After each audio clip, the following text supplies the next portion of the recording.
जय श्री सीताराम जी की। सनकादिक गुरु श्री रामचंद्र जी की स्तुति करते हुए कहते हैं, हे रघुनाथ जी, आप जन्म मृत्यु रूप समुद्र को सोखने के लिए अगस्त्य मुनि के समान हैं। आप सेवा करने में सुलभ हैं तथा सब सुखों को देने वाले हैं। ए दीनबंधु, मन से उत्पन्न दारुण रूप का नाश कीजिए और समदृष्टि का विस्तार कीजिए। आप आशा, भय, ईर्ष्या आदि के निवारण करने वाले हैं तथा विनय, विवेक और वैराग्य का विस्तार करने वाले हैं। हे राजाओं के शिरोमणि एवं पृथ्वी के भूषण श्री रामचंद्र जी, संतृप्ति रूपी नदी के लिए नौका रूप अपनी भक्ति प्रदान कीजिए।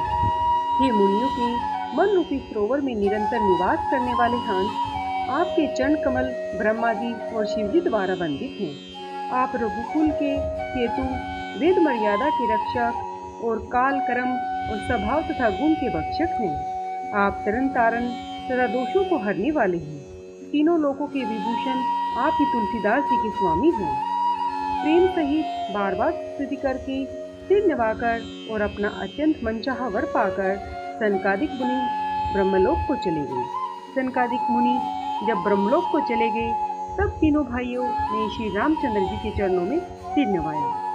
सब भाई प्रभु से कुछ पूछना चाहते हैं, लेकिन वे सकुचाते हैं। सब हनुमान जी की ओर देख रहे हैं। वे प्रभु के श्रीमुख वाणी सुनना चाहते हैं, जिसे सुनकर सारे भ्रमों का नाश हो जाता है। अंतर्यामी प्रभु सब जान गए और पूछने लगे, कहो हनुमान जी, क्या बात है? तब हनुमान जी हाथ जोड़कर बोले, हे दीन दयालु भगवान, सुनिए। हे नाथ, भरत जी कुछ पूछना चाहते हैं पर प्रश्न करने में सकुचा रही हैं। इस पर भगवान ने कहा, हनुमान, तुम मेरा स्वभाव जानते ही हो। भरत के और मेरे बीच में क्या कोई भेद है? प्रभु के वचन सुनकर भरत जी ने उनके चरण पकड़ लिए और कहा, हे नाथ, हे शरणागतों के दुखों को हरने वाले, हे नाथ, न तो मुझे कुछ संदेह है, न सौपन में भी शोक और मोह है। हे कृपा और आनंद के समूह, यह केवल आपकी ही कृपा का फल है। तथापि हे कृपा निधान, मैं आपसे एक रिश्ता करता हूँ। मैं सेवक हूँ और आप सेवक को सुख देने वाले हैं। इसमें मेरी रिश्ता क्षमा कीजिए और मेरे प्रश्न का उत्तर देकर मुझे सुख कीजिए। हे रघुनाथ जी, वेद पुराणों ने संतों की महिमा बहुत ही प्रकार से गाई है। आपने भी अपने श्रीमुख से उनकी बड़ाई की है और उन पर आपका प्रेम बहुत है।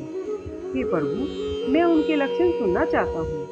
आप कृपा करके समुंदर, गुण और ज्ञान में अत्यंत निपुण हैं। हे शरणागतों का पालन करने वाले, संत और असंत के भेद अलग अलग करके मुझे समझा कर कहिए। श्रीमान जी ने कहा, हे भाई, संतों के लक्षण असंख्य हैं, जो वेद और पुराणों में प्रसिद्ध हैं। संत और असंतों की करनी ऐसी है जैसे कुल्हाड़ी और चंदन का आचरण होता है। हे भाई सुनो, कुल्हाड़ी चंदन को काटती है क्योंकि उसका स्वभाव या काम ही वृक्षों को काटना है, किंतु चंदन अपने स्वभाव के अनुसार गुण देखकर उस कुल्हाड़ी को भी सुगंधित कर देता है। इसी गुण के कारण चंदन देवताओं के सिरों पर चढ़ता है और जगत का प्रिय हो जाता है, और कुल्हाड़ी के मुख को यह दंड मिलता है कि उसको आग में जलाकर फिर से घन से पीटा जाता है। संत विषयों में लिप्त नहीं होते, शील और सद्गुणों की खान होते हैं। उन्हें पराया दुख देखकर दुख होता है और सुख देखकर सुख मिलता है। वे सब में सर्वत्र सब समय क्षमता रखते हैं और मन कोई उनका शत्रु नहीं होता। वे मद से रहित और वैराग्यवान होते हैं तथा लोभ, क्रोध, हर्ष और भय का त्याग किए हुए होते हैं। उनका चित्त बड़ा कोमल होता है। वे दीनों पर दया करते हैं और मन, वचन और कर्म से मेरी निष्कपट भक्ति करते हैं।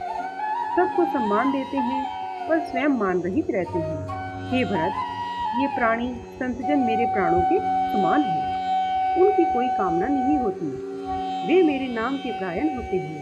शांति, वैराग्य, विनय और प्रसन्नता के घर होते हैं। उसमें शीतलता, सरलता, सबके प्रति मित्र भाव और ब्राह्मण के चरणों में प्रीति होती है, जो धर्मों को उत्पन्न करने वाली होती है। हे तात, ये सब लक्षण जिसके हृदय में बसते हैं उसको सदा संत जानता है।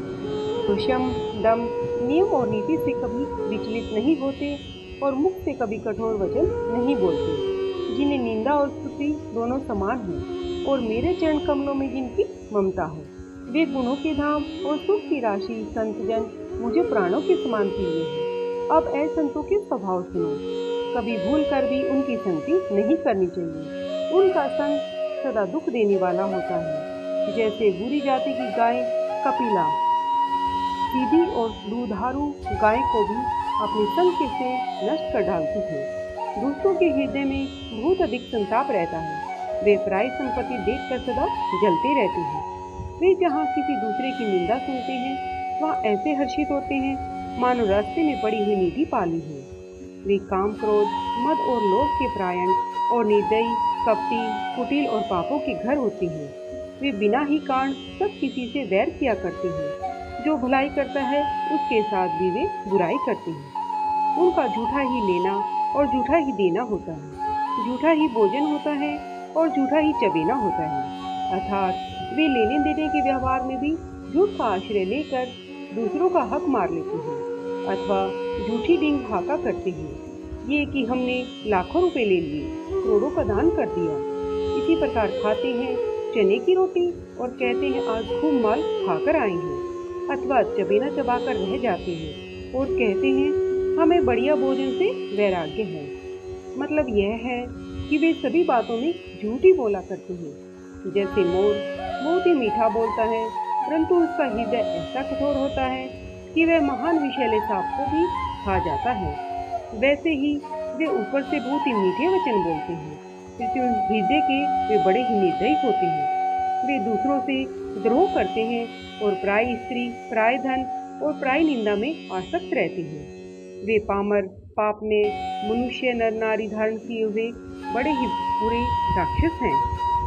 लोभ ही उनका ओढ़ना और लोभ ही उनका बिछोना होता है, अर्थात लोभ से ही वे सदा घिरे हुए रहते हैं। वे पशुओं के समान आहार और मैथुनों के ही परायण होते हैं। उन्हें यमपुर का भय नहीं लगता।